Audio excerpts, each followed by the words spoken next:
বিখ্যাত সাহাবী আব্দুল্লাহ ইবনে রাওয়াহা রাদিয়াল্লাহু তাআলা আনহু তিনি হাদিসটি বর্ণনা করছেন, আন্নাহু কানা ফি বাইতিহি, আব্দুল্লাহ ইবনে রাওয়াহা রাদিয়াল্লাহু তাআলা আনহু তিনি একদিন বাড়িতে ছিলেন, তার ওয়াইন্দা যাওজিহি, এবং তার পাশে তার সহধর্মিণী স্ত্রী ছিলেন। ফাবাকা, হঠাৎ করে তিনি কান্না শুরু করলেন। ফাসাআলাতহু মাল্লাযী আবকাকা, এরপরে তার স্ত্রী তাকে জিজ্ঞাসা করলেন, কোন বিষয়ে আপনি কান্না করছেন? কান্না হওয়ার কারণটা কি? কেন আপনি কান্না শুরু করলেন হঠাৎ করে? ও আব্দুল্লাহ ইবনে রাওয়াহা রাদিয়াল্লাহু তাআলা আনহু তিনি তার কান্নার কারণ তিনি উল্লেখ করে বললেন, এভাবে বললেন, যাকারাতু কাওলাল্লাহ, আমি আল্লাহ সুবহানাহু ওয়া তাআলার এই বাণীটা আমার স্মরণে আসার ফলে আমি কান্না শুরু করেছি। আল্লাহু আকবার,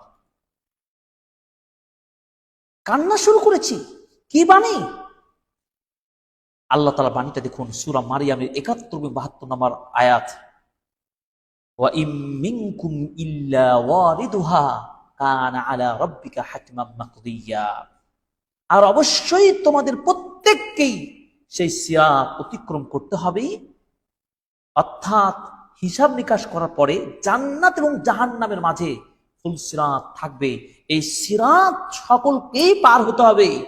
এখানে যদি মুক্তি পেয়ে যায় তাহলে মুক্তি পেয়ে যাবে, ওই সিরাতের যদি মুক্তি না পায় তাহলে জাহান্নামে চলে যেতে হবে।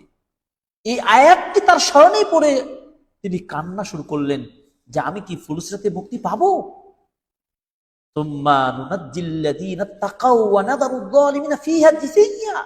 আল্লাহ পাক বলছেন, আর আমি অবশ্যই ওই সিরাত থেকে মুক্তি দেব, নাজাত দেব যারা আল্লাহকেই ভয় করেন।